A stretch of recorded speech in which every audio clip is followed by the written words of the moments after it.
Ma vision du Sénégal ko mouvement keso darnade nane sappo e ɗiɗi lewru janvier 2019 to dingiral Amadou Barry Guédiawaye darni mouvement o noon ko sukaɓe dariɓe nehiɓe joguiɓe pellital e cuusal tawi ha hande paare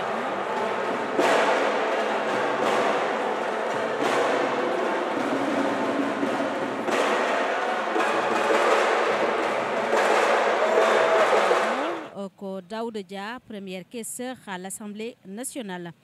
Mouvement oɗon noon wona no yimɓe cikkirata ni ala kala ko ɓalli e dawrugol koye social tigui o dillata. Daouda Dia nototima noddago ngo sukaɓe ɓe noddunomo o ardi e sete timmuɗum e ndeɗon jonde yuɓɓinama hen mogo sen kaali e ɗemgal meɗen tubankore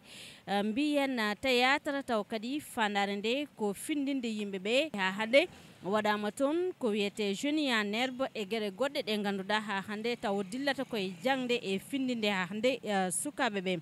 Oɗon Jeunes en herbe noon ne hokka fartange ɓeɓe ganduɗa ko kañumen goni janggoɓe duuɗe lesɗi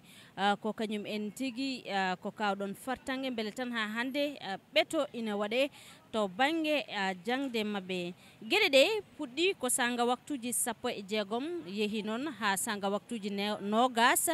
ko nden ɗum ɗon gasi kanko Daouda Dia premier questeur à l'Assemblée nationale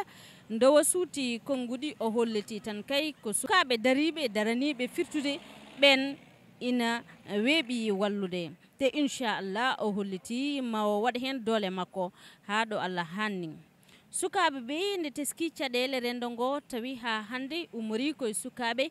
jawinoɓe yaroɓe sangara yamba e ko nandi hen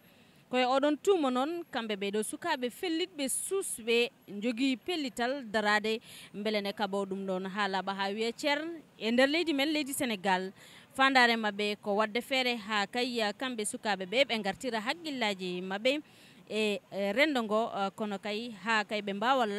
mbawa rewde to ganduɗa ko kañum woni lawol moƴƴol.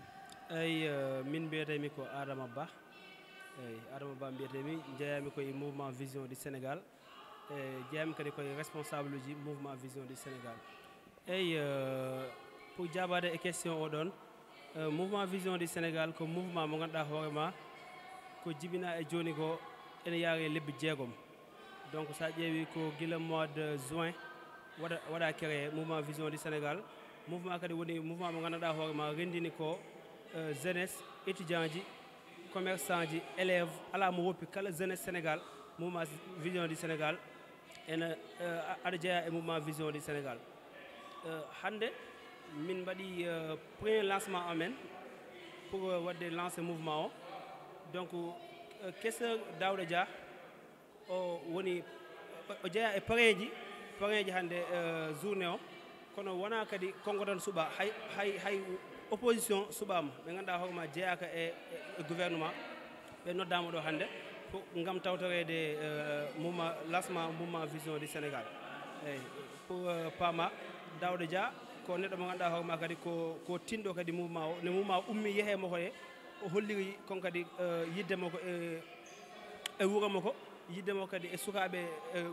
ummaniɓe pour gam fewnude wuuro o konko waɗi déplacement e dégagement o arde délégation makko pewɗo machallah. Eyyi Daouda minen nde min jeehi toon nde min jodde e makko o andina amen konko mouvement hawanima par ce que omo jogui yumɓe omo jogui mouvement ji ɗi ganduɗa hoorema hande gasata e nder Sénégal o wi konko wona ɗomo huuli kono konko welimo tan ko yiide sukaɓe ɓe ganduɗa hoorema gummima pour darade ligganade Sénégal par ce que mouvement o wona mouvement politique c'est un mouvement citoyen apolitique donc yimɓe nan cikko politique kono wona politique ummini ɗum ko wallude jeune Sénégal sur le plan éducatif et sur le plan social ɗum woni objectif mouvement o kono wona wadde politique.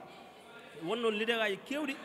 ɓe ganduɗa hoorema eɓe nodda mouvement o pour mouvement o ara liggoɗo e mabɓe kono mouvement o saaha ƴettani ngal jaɓɓal tawa ƴettani jaɓɓal wadde politique kono ƴetti jaɓɓal ko liggade banggue éducation